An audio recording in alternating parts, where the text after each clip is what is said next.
नमस्कार मित्रों, महारथी कर्ण श्री कृष्ण से पांडवों की विजय और कौरवों की पराजय दर्शाने वाले लक्षणों का वर्णन करते हैं और कहते हैं कि इसमें संदेह नहीं कि कौरवों और पांडवों का यह बड़ा भयंकर युद्ध होगा जिसमें अवश्य ही पांडव विजयी होंगे और कौरवों की हार होगी। अब कर्ण श्री कृष्ण से अपने स्वप्न का वर्णन करते हैं और बताते हैं कि मुझे इस स्वप्न में यह स्पष्ट रूप से दिखाई दे रहा है कि वे इस महायुद्ध में हम सब लोगों का संहार कर डालेंगे और जहाँ धर्म है उसी पक्ष की विजय होती है। श्री कृष्ण, अगर इस महायुद्ध से पार होकर हम जीवित बच गए तो पुनः आपका दर्शन करेंगे, जिसका उल्लेख महाभारत उद्योग पर्व में भगवत दान पर्व के अंतर्गत 143वें अध्याय में हुआ है, जो कुछ इस प्रकार है। वैकर्तन कर्ण बोले, माधव, दुर्योधन को इन उत्पातों का दर्शन तो होता ही है, उसके लिए सारी दिशाएं भी प्रज्वलित सी होकर महान भय की सूचना दे रही हैं। अच्युत, मैंने स्वप्न के अंतिम भाग में युधिष्ठिर को 1000 खंभों वाले महल पर भाइयों सहित चढ़ते देखा है। उन सब के सिर पर सफेद पगड़ी और अंगों में श्वेत वस्त्र शोभित दिखाई दिए हैं। मैंने उन सब के आसनों को भी श्वेत वर्ण का ही देखा है। हे जनार्दन श्री कृष्ण, मैंने स्वप्न के अंत में आपकी इस पृथ्वी को भी रक्त से मलिन और आंत से लिपटी हुई देखी है। मैंने स्वप्न में देखा अमित तेजस्वी युधिष्ठिर सफेद हड्डियों के ढेर पर बैठे हुए हैं और सोने के पात्र में रखी हुई घृत मिश्रित खीर को बड़ी प्रसन्नता के साथ खा रहे हैं। मैंने यह भी देखा कि युधिष्ठिर इस पृथ्वी को अपना ग्रास बनाए जा रहे थे, अतः यह निश्चित है कि आपकी दी हुई वसुंधरा का वे ही उपभोग करेंगे। भयंकर कर्म करने वाले नरश्रेष्ठ भीमसेन भी हाथ में गदा लिए ऊंचे पर्वत पर आरूढ़ हो इस पृथ्वी को ग्रसते हुए से स्वप्न में दिखाई दिए। अतः यह स्पष्ट रूप से जान पड़ता है कि वे इस महायुद्ध में हम सब लोगों का संहार कर डालेंगे। ऋषिकेश, मुझे यह भी विदित है कि जहाँ धर्म है उसी पक्ष की विजय होती है। श्री कृष्ण, इसी प्रकार गांडीवधारी धनंजय भी आपके साथ श्वेत गजराज पर आरूढ़ हो अपनी परम कांति से प्रकाशित होते हुए मुझे स्वप्न में दृष्टिगोचर हुए हैं।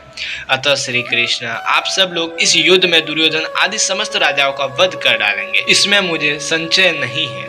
नकुल, सहदेव तथा महारथी सात्यकी, ये 3 नर श्रेष्ठ मुझे स्वप्न में श्वेत भुजबंद, श्वेत कंठहार, श्वेत वस्त्र और श्वेत मालाओं से विभूषित हो उत्तम नरयान पर चढ़े दिखाई दिए हैं। ये तीनों ही श्वेत छत्र और श्वेत वस्त्रों से सुशोभित थे। जनार्दन, दुर्योधन की सेनाओं में से मुझे 3 ही व्यक्ति स्वप्न में श्वेत पगड़ी से सुशोभित दिखाई दिए हैं। केशव, आप उनके नाम मुझसे जान ले, वे हैं अश्वत्थामा, कृपाचार्य और यादव कृतवर्मा। माधव, अन्य सब नरेश मुझे लाल पगड़ी धारण किए दिखाई दिए हैं। महाबाहु जनार्दन, मैंने स्वप्न में देखा भीष्म और द्रोणाचार्य दोनों महारथी मेरे तथा दुर्योधन के साथ ऊंट जूते हुए रथ पर आरूढ़ हो दक्षिण की ओर जा रहे थे। विभो, इसका फल यह होगा कि हम लोग थोड़े ही दिनों में यमलोक पहुंच जाएंगे। अन्य अन्य नरेश तथा यह सारा क्षत्रिय समाज सबके सब गांडीव की अग्नि में प्रवेश कर जाएंगे, इसमें संशय नहीं है। फिर श्री कृष्ण बोले, कर्ण, नीचे ही अब इस पृथ्वी का विनाश काल उपस्थित हो गया है, इसलिए मेरी बात तुम्हारे हृदय तक नहीं पहुंचती है। तात, जब समस्त प्राणियों का विनाश निकट आ जाता है तब अन्याय भी न्याय के समान प्रतीत होकर हृदय से निकल नहीं पाता है। फिर कर्ण बोले, महाबाहु श्री कृष्ण, वीर शत्रुओं का विनाश करने वाले इस महायुद्ध से पार होकर यदि हम जीवित बच गए तो पुनः आपका दर्शन करेंगे, अथवा श्री कृष्ण अब हम लोग स्वर्ग में ही मिलेंगे, यह निश्चित है। वह आज ही की भांति पुनः आपसे हमारी भेंट होगी। और संजय कहते हैं, ऐसा कहकर कर्ण भगवान श्री कृष्ण का प्रगाढ़ आलिंगन करके उनसे विदा लेकर रथ के पिछले भाग से उतर गया। तदंतर अपने स्वर्ण भूषित रथ पर आरूढ़ हो राधानंदन कर्ण दिनचित होकर हम लोगों के साथ लौट आया।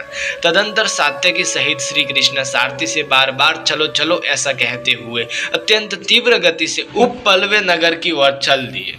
तो फिर मित्रों, ये था आज का हमारा वीडियो। इस वीडियो में आपने जाना कि महारथी कर्ण को युद्ध से पूर्व ही महाभारत युद्ध के परिणाम के बारे में ज्ञात था।